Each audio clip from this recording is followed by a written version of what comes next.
Hi, are you an Amazon Prime member? Do you have 5 minutes? Then you could support us with $5 a month for free. Head to escapeartists.net/Twitch for a walkthrough.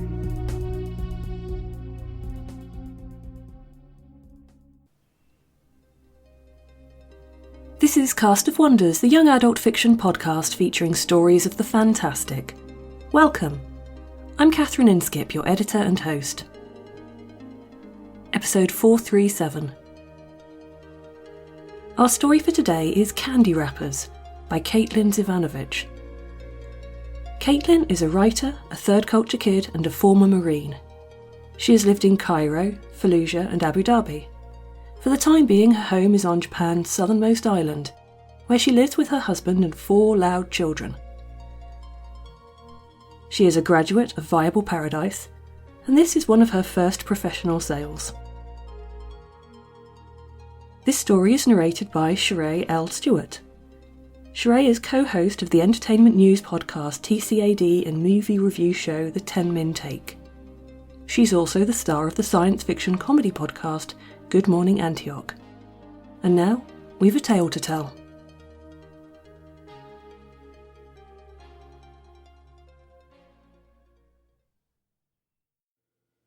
Candy Wrappers by Caitlin Zivanovich. Narrated by Sheree L. Stewart. The island is a circle.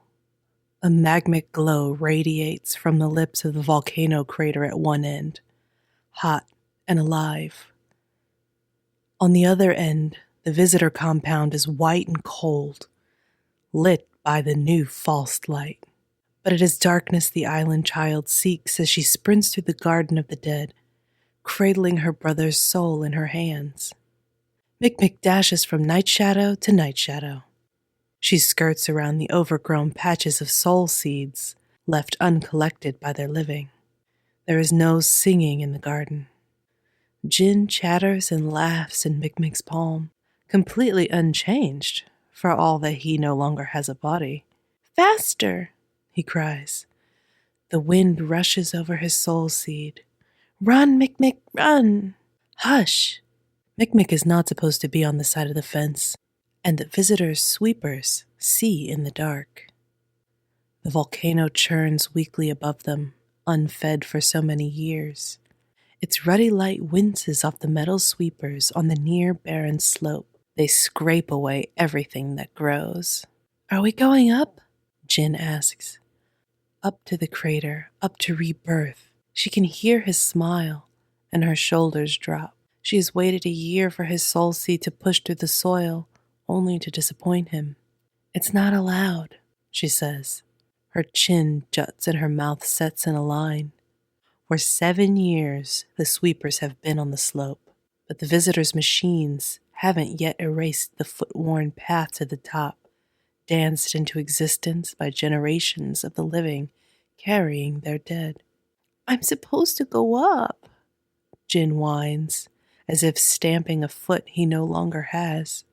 A sweeper pauses its work of scraping the ground. Its white metal head raises and rotates, scanning for movement with its single, lidless eye. Soil, shrubs, and soul seeds spill from its flat blade as it jerks to a halt and stills its engine. Mick dives to the ground, flattening her naked body in a patch of shadow. She lies motionless atop generations of souls. Her shaking breath stirs the dirt. Her stomach clenches and her ears heat. She did not imagine it. There were soul seeds on the sweeper's blade. Mick is young, but she knows this is wrong. Souls should never be touched by the lifeless. Mick tightens her grip on Jin until the ridges of the seed cut creases in her palm. Beneath her, a soul shifts and turns. "Is it time to go up?" it whisper begs. "No," Mick says. "Soon?" asks another. Mick pretends not to hear.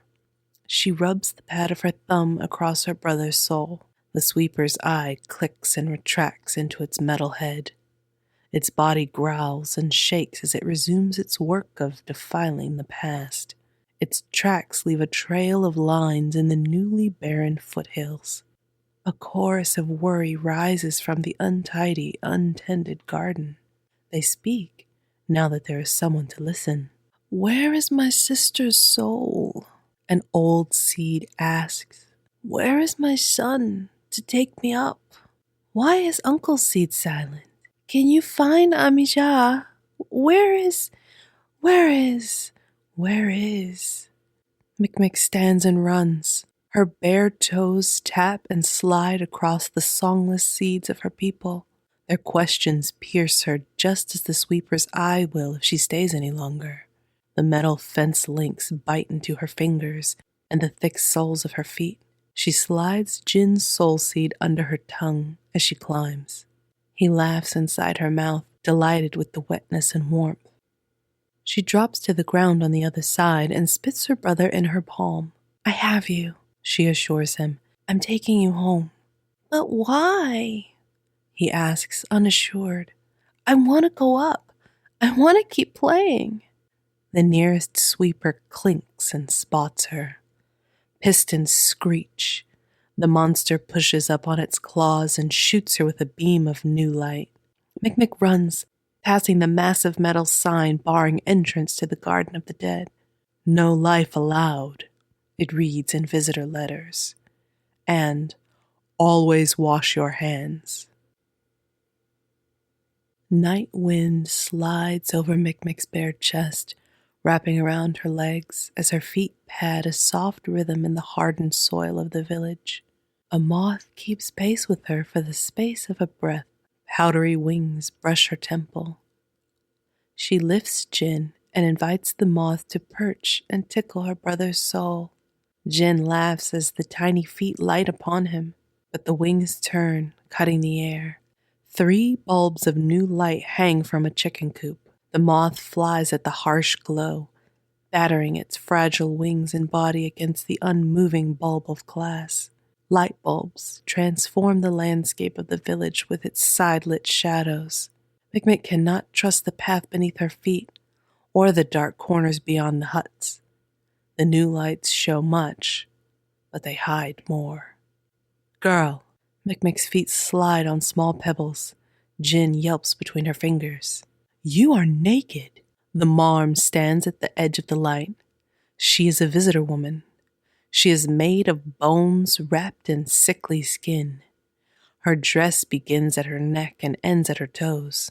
A thin parasol twirls between her gloved fingers. It casts further shadows on the sharp edges of her face. Her smile reveals teeth too small for her mouth. There are shadows in the spaces between. There are shadows wrapped around her words. She covers her thin, dry lips with 3 straightened fingers and titters like a lorikeet. Jin grunts, snorts, and Mikmik holds him behind her back. He has no mouth for her to cover.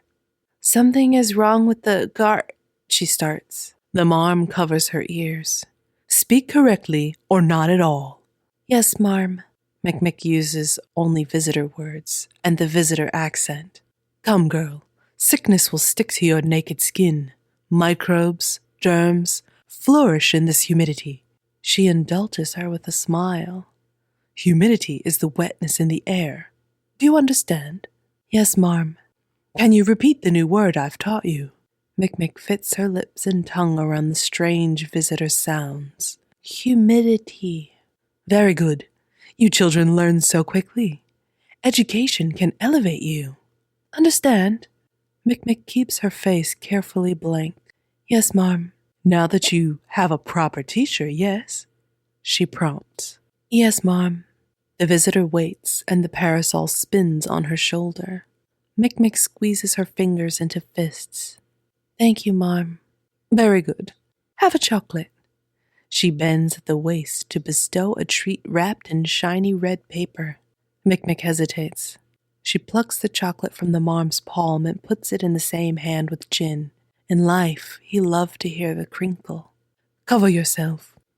The garment snaps in the air when the marm pulls it from her bag.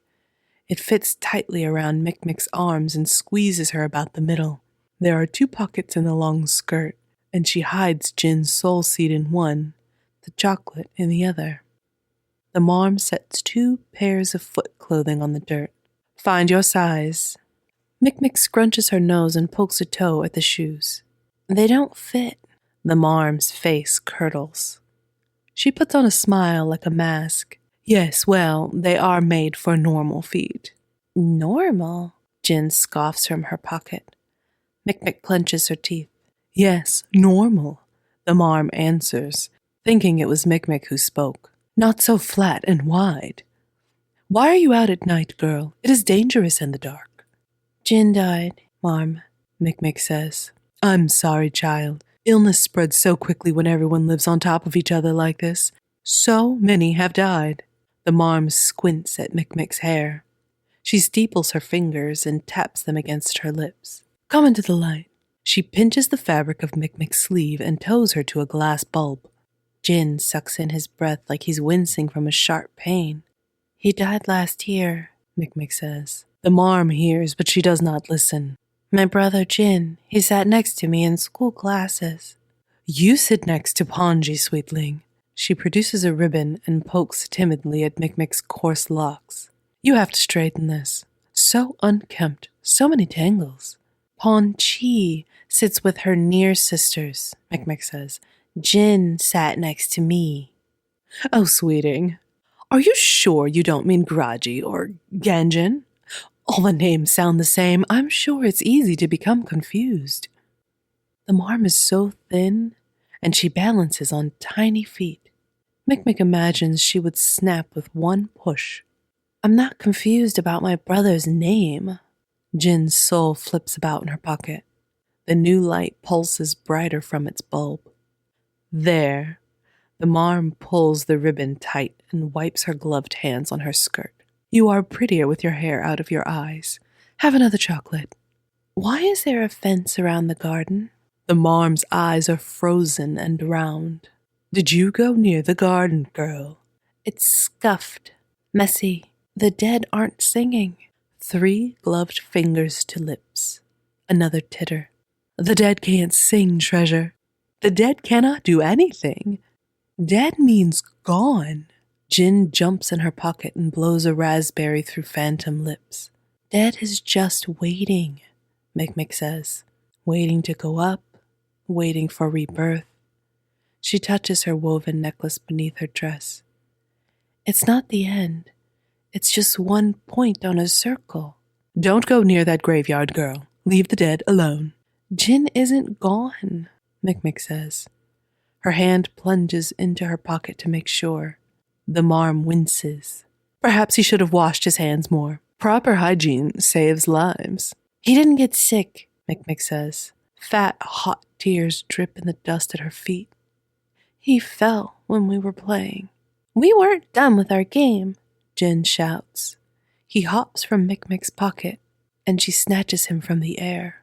The marm sees him. The false sympathy sloughs from her face. Put that down, girl. Her pointy tongue licks dry lips. It's very, very dangerous. Give me the stone. It's not a stone, it's a seed. It grows. It begins again. Sharp fingers tweak Mick's ear. It's covered in microbes. It came out of a corpse. Give it to me before you get everyone sick. With her brother's soul tight in her fist, Mick bats the visitor's stick-thin hand away from her head. The bony marm topples like a bundle of kindling. Dust plumes. I'm not gone, Jin taunts. I'm here. I'm here. The bulb of new light pops and goes dark. Mick runs away on bare feet. The gardener's hut is in the center of the village, the eye of the island. Mick runs along unlit paths, the ones her feet remember. Jin babbles and crows, unable to be silent even in death.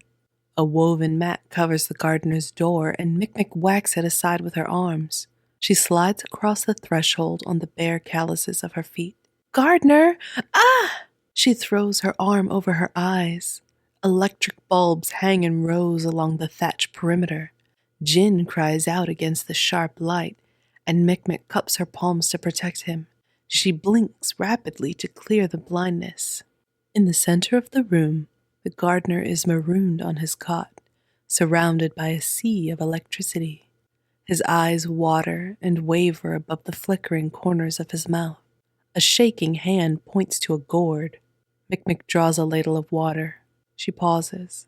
Candy papers line the long wall, tucked into the reeds and secured with tree sap daubs. They rustle like butterfly wings with each shift of air. Sharp winks of light bounce from the husks of visitor chocolate. Jin makes the sound of jealously sucking his teeth. Mick kneels beside the bed pallet and lifts the water to the gardener's lip. Sparse white hair hangs about his shoulders. He is shrinking and sick, a wilting plant choking amongst weeds. "Gardener." Mick. His eyes dart to the bulbs and he whispers, "I cannot see with so much light." Mick tips the ladle to his lips a second time. "Why don't you tend the garden?" He cringes. "Find your first language, island child. Don't talk in that visitor pigeon." "I climbed over the visitor's fence. The soul seeds are heaped up. Why did you let them do that?" "I had to." He frowns at his hands and chews a lip. "To protect the souls." "But the living cannot go inside." He swallows with effort. "Neither can the visitors. I'm saving what I can." Tears tremble at the brink of his lids. His long, flat fingers curl around her wrist. He shakes. "It is not simple, and I am losing my senses. My eyes see only what they shine light upon. My ears only hear their words, their language. They speak so quickly I cannot be sure what is truth." Mick untucks her woven necklace from under the ill-fitting visitor dress. It is an unending circle, one eternal round. Her finger traces it as she recites, "This is truth. Look to the past and remember. Look to the future and hope." "Yes." He touches her necklace, then touches his own. His shoulders relax in the comforting catechism and repeat the cycle. Death, rebirth, ascending higher each time. We were made to ascend. His lip tremble intensifies. "But now we cannot go up." He covers his face with knotted hands. Mick takes Jin from her pocket. "Do you remember my brother?" Jin. The gardener lovingly rolls Jin's soul seed between his palms. The hut's bulbs brighten with Jin's clear, delighted laugh. "I celebrated your death, little one," the gardener continues. "I celebrate your new life." "The garden is not safe," Mick says. "The souls don't sing. Some make no sound at all." "I want to play again with Mick," Jin says. "I want to go up." The gardener bathes the seed with his tears. The doorway covering rustles and Mick flinches, fearing the marm. Instead, the gardener's daughter, Denig, totters across the threshold and drops to a woven mat with a sigh. The new light allows her to work late, building the concrete hospital. "Don't bother my old father, Mick." She pulls at the tight foot covers on her feet. Pus blooms from broken blisters on the outside toes. She reaches for a salve. "It is these lights that bother me," the old man snaps, erasing his tears with the back of his hand. He taps a fingernail against a bulb. "I feel strange," Jin whispers to Mick. "My stomach is sour." She presses him in the hollow of her throat. "I'll find a place for you." "Hear my father complaining about light?" Denig kneads the ache from her feet. "Do you think your sister's son has electricity? Or the story keeper and her rude little wife? Our hut is one of the few. The light makes it clean and beautiful. And it smells like chocolates," Mick says. "How'd you get so many?" "I'm a good citizen. How else? I always wear my shoes and dress.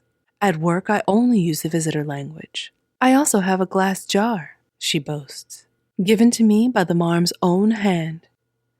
Denig chuts her chin, and Mick helps her unlace the tight visitor dress collar. "Do you have a basket, Denig?" "Huh?" "To carry my brother." She opens her hand. "Little one." Denig reaches for Jin. She rolls his soul across the tops of her knuckles. She places him on the crown of her head and wobbles it in a rhythm while she taps her toes and hums a child's song. Jin laughs and bursts as if he's being tickled. He sings with Denig, off-key, then rolls down her forehead and nose to land in her skirt. The gardener is weeping. "You were always the best dancer," he says to his daughter. "You tapped a trail through the garden. You struck your heels on the volcano path. How we celebrated you as you danced for death, as you led the souls to rebirth. The soul seeds sighed with your movements. Oh, daughter, you must dance again."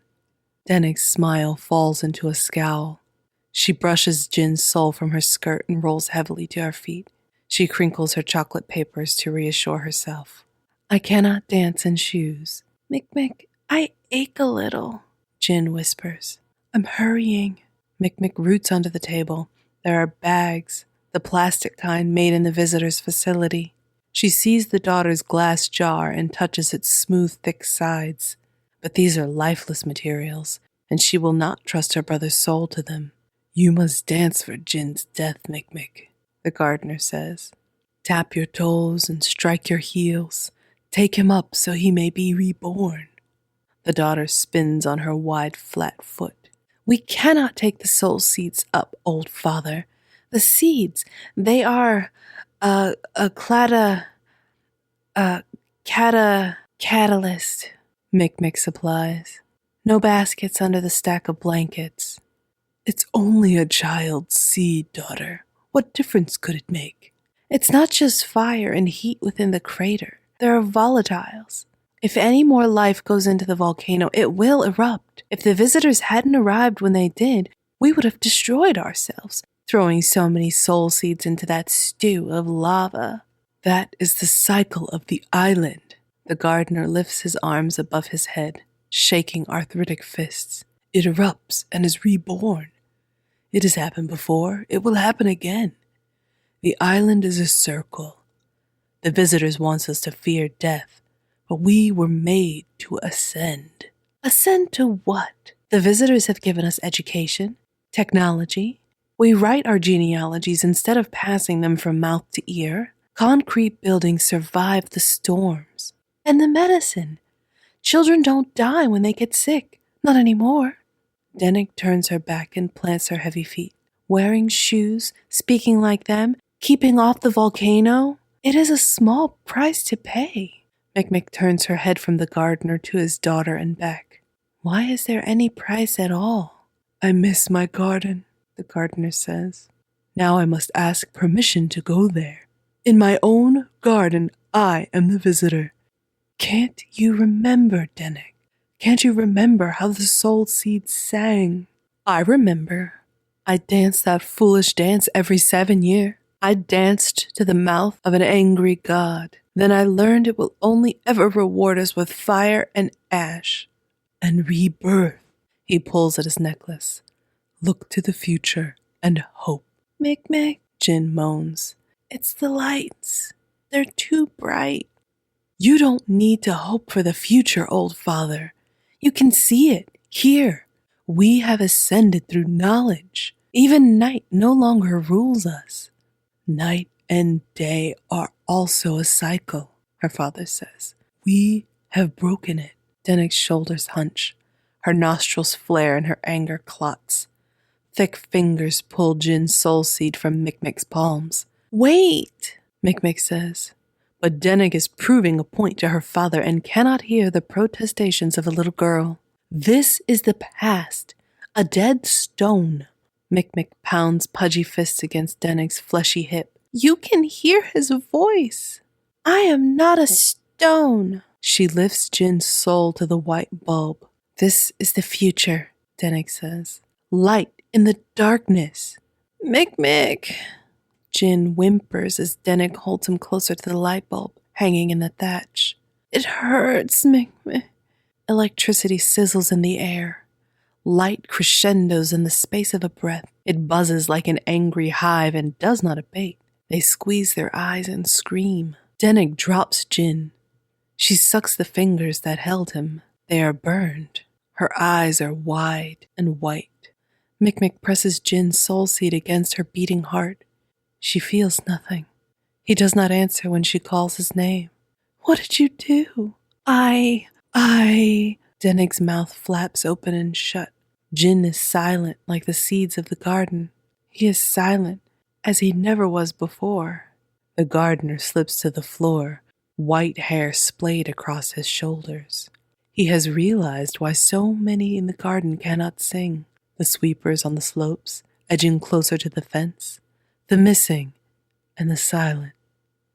The way the visitor facility glows brighter as each soul seed quiets forever. The visitors did not fight them for the souls. They took them by degrees. Where is?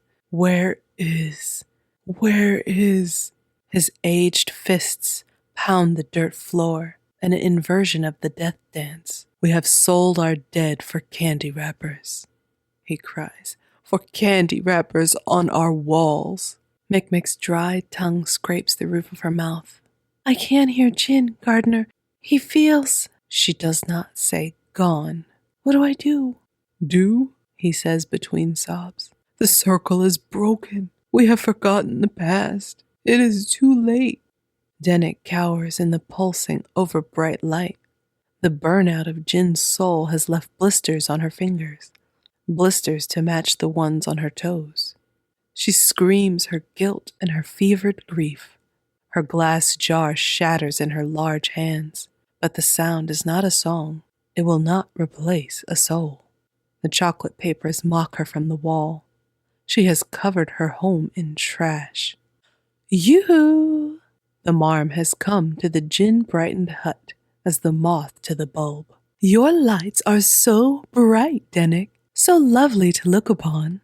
Her shadows fill the doorway, a barricade.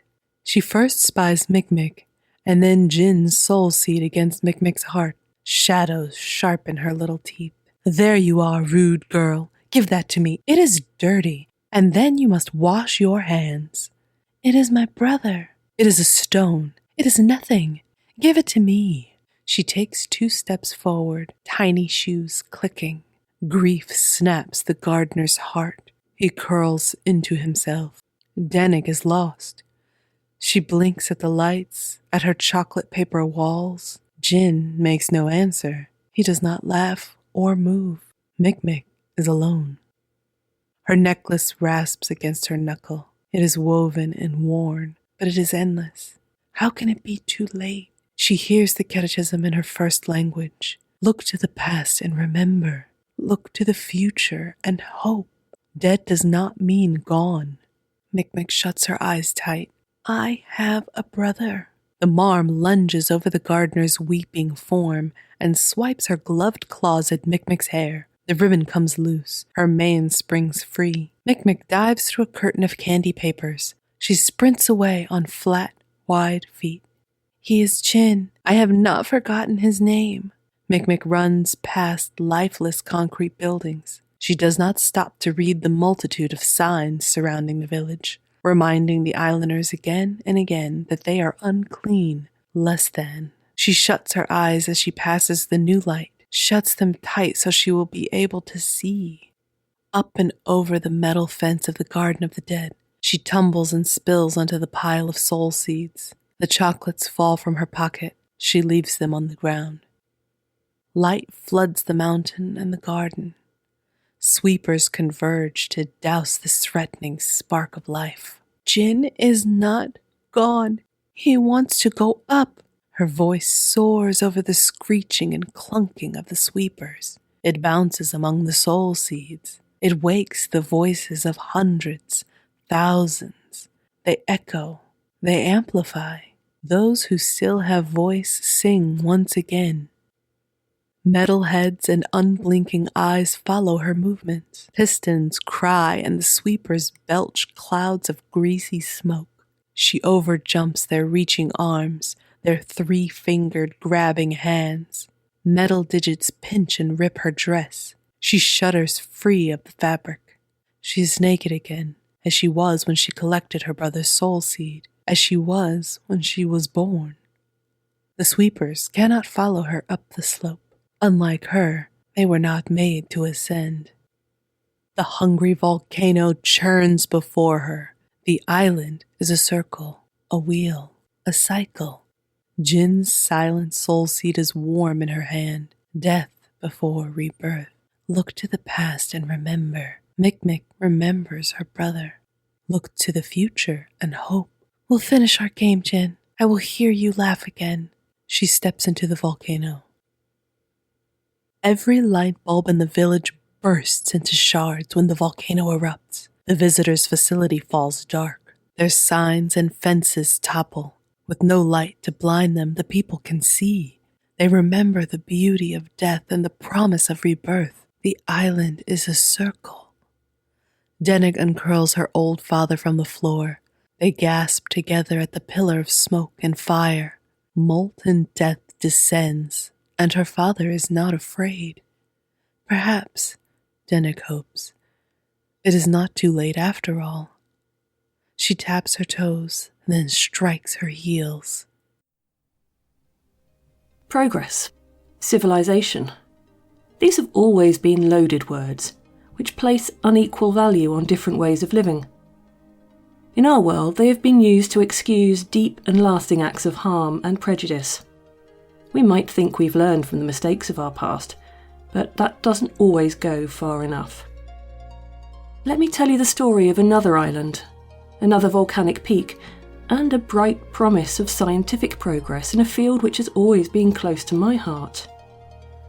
If constructed on its planned site on Mauna Kea, Hawaii, the 30-metre telescope will be one of the most remarkable scientific instruments ever built. It will open up the furthest reaches of our universe to exploration in unprecedented detail and allow us to survey exoplanets for signs of life. But doing so comes at a price. The presence of telescope facilities on this sacred mountain has always been controversial.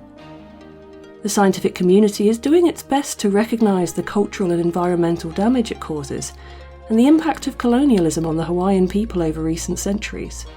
Opinions are divided for the scientific community and local population alike. Whatever the future holds for the mountain and the telescopes on it, historic injustices have a long and lasting reach, and for many are still ongoing in the present. Caitlin's story has many echoes in our own world. We would all be wise to look to the past and remember, if we're ever to look to the future with hope. Caitlin had this to say about her story. Until I attended Viable Paradise, I had only written novels. Candy Wrappers was my Thursday story at the workshop and my first attempt at a short story. I wrote it in one day and revised it for many months after. Join us again next week. We love bringing you the best audio fiction week after week, but we can't do it without your support. We'd love to be able to offer our narrators more than token payments and our hard-working associate editors anything at all. Please consider supporting us with a monthly donation through either PayPal or Patreon. You can also review us on Apple Podcasts, request us on Spotify, and consider the stories we publish for award consideration. There are lots of ways you can help. Join the discussion on our Patreon Discord server, the EA Forum, forum.escapeartists.net, or visit on Twitter at Cast of Wonders. Come say hello. Cast of Wonders is a production of Escape Artists Incorporated and is brought to you by editor Catherine Inskip and assistant editors Andrew K. Ho and Carissa Sluss. Associate editors Amy Brennan, Alicia Caparaso, William Haight Minor, Umera Hussain, Sean Proctor, Ray O, Susie Rodriguez and Emma Smales. Our audio producer is Jeremy Carter, and our art director is Alexis Goebel. Our episodes are released under the Creative Commons Attribution Non-Commercial No Derivatives 4.0 International License. That means you can download or listen to the episode on any device you like, but you can't change it or sell it. Our theme music, Appeal to Heavens, is by Alexei Nov and available from Promo DJ or his Facebook page. Thank you for listening.